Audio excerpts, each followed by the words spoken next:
Aunt Ross found out 3 days later when I finally called her from a payphone outside a motel, sobbing so hard I could barely form sentences. She drove 2 hours that same night, picked me up, and brought me home with her. "You did the right thing," she told me, holding my face in her hands. "One day they're going to understand that. But until then, you have a home here." I lived with her for the next 4 years while I finished community college and eventually transferred to a state university for social work, a path I chose specifically because of what I'd lived through. The ticking clock arrived when I was 26. Bethany, then 24 and newly married to Chad, called Aunt Ross out of the blue, her voice hollow in a way that made my aunt's blood run cold. She said she needed to talk, but not on the phone. Aunt Ross called me immediately. "Grace, I think it's happening again, and I think it's worse." I drove to Marion that weekend for the first time in 8 years. Bethany met me at Aunt Ross's kitchen table, and the moment she looked up at me, I saw it. The same hollow, frightened look I remembered from when she was 15. She confessed everything: years of control, isolation from her own friends, financial manipulation that had drained the joint savings account Chad insisted she open in both their names, and increasingly, a fear she couldn't shake that things were escalating towards something physical. The turning point came when she showed me his phone, which she'd found unlocked on the counter, a string of messages to another woman, along with searches on their shared banking app for how to transfer funds without a spouse's notification. The night my father drove me to a bus station and left me there with one duffel bag, he told me I was the strong one and I'd be fine. What he didn't tell me was that he was protecting my sister from a truth he never wanted me to speak out loud. If you enjoy stories like this, hit subscribe, because this story took me 15 years to be able to tell. My name is Grace Halloway, and I grew up in Marion, Ohio, the older of 2 daughters in a family that looked, from the outside, like something out of a catalog. My father, Walter, ran a successful insurance agency. My mother, Denise, chaired the fundraising committee at our church. And my younger sister, Bethany, 2 years behind me, was the golden child. Talented, beautiful, and utterly incapable, in my parents' eyes, of doing anything wrong. The one person who saw me clearly was my Aunt Rosalind, my mother's older sister, who lived 40 minutes away and ran a small accounting firm out of her house. Aunt Roz never had children of her own, and from the time I was young, she treated me like the daughter she never had. "You've got a good head on your shoulders, Grace," she used to tell me. "Don't ever let anyone talk you out of trusting it." She was the only adult in my life who ever asked me how I was doing and actually waited for the answer.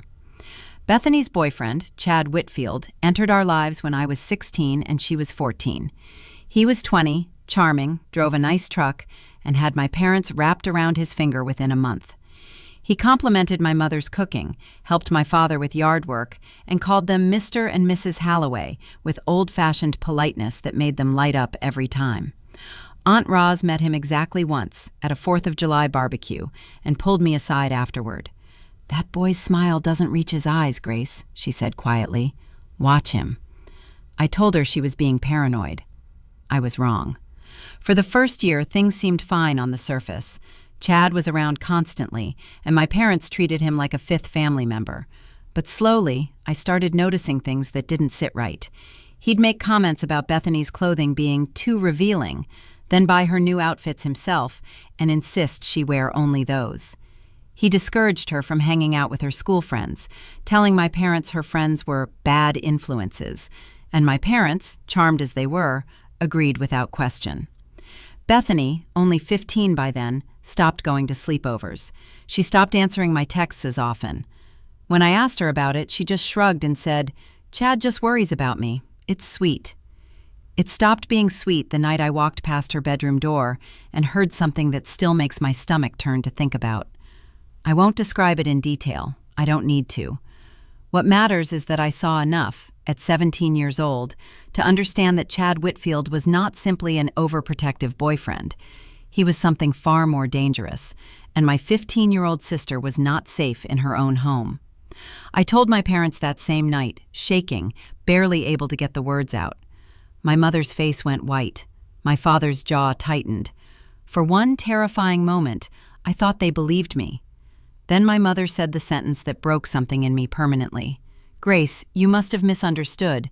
Chad would never." My father added, quieter but somehow worse, "Your sister is fragile. If you say this to anyone else, you'll ruin her life." They weren't protecting Bethany from Chad.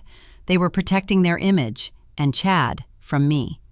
The apology phase came fast. My mother baked my favorite lemon cake 2 days later, told me she loved me, told me we'd put this behind us.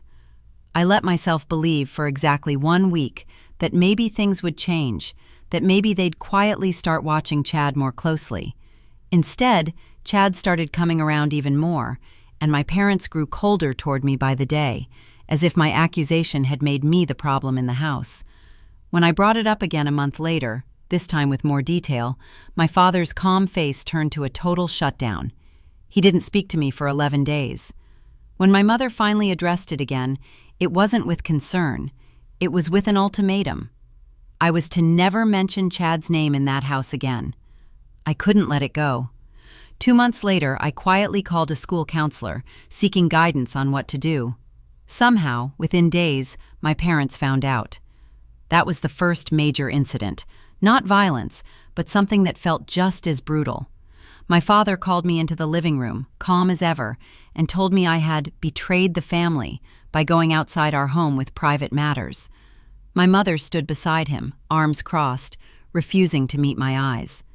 2 weeks later, on the night of my 18th birthday, my father drove me to the Greyhound station with a single duffel bag in the back seat. "You're the strong one," he said, staring straight ahead at the road, never once looking at me. "You'll be fine." He didn't wait for me to board. He just drove away. That was the evidence we needed. Bethany, Aunt Roz, and I spent the next 3 weeks building a case together.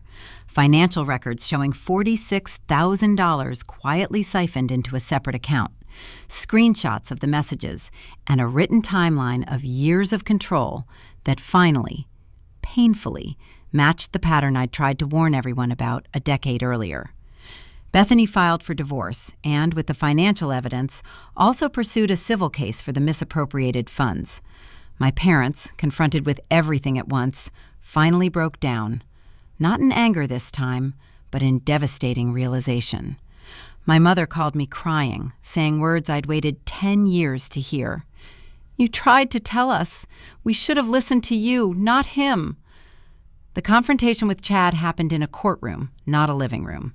Faced with the financial evidence and Bethany's testimony, he accepted a settlement that returned every cent of the missing funds, and the divorce was finalized within 4 months.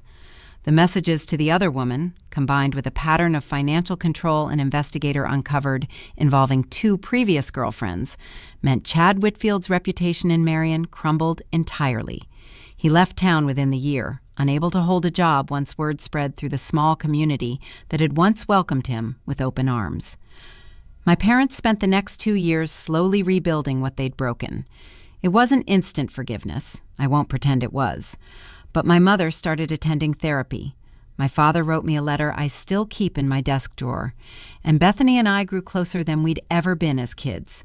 Finally, 2 sisters instead of 1 golden child and 1 scapegoat. Aunt Roz, now 71, still lives in the same house that took me in the night my father drove away. I visit her every Sunday. She likes to remind me, over coffee, "I told you that boy's smile didn't reach his eyes." Today, I'm a licensed social worker, specializing in family intervention and domestic abuse advocacy, work I chose because of everything I survived and everything my sister survived after me. I speak to teenagers now about trusting their instincts, even when the adults around them don't want to hear it. Bethany remarried 3 years ago to a man who, in her words, actually looks at me when I talk. And every year on my birthday, instead of a duffel bag and an empty road, I have a table full of people who finally, truly showed up for me. If this story moved you, hit subscribe, because next week I'm telling you about the woman who found out her mother-in-law had been forging her name on hospital paperwork for 6 years. You won't want to miss it.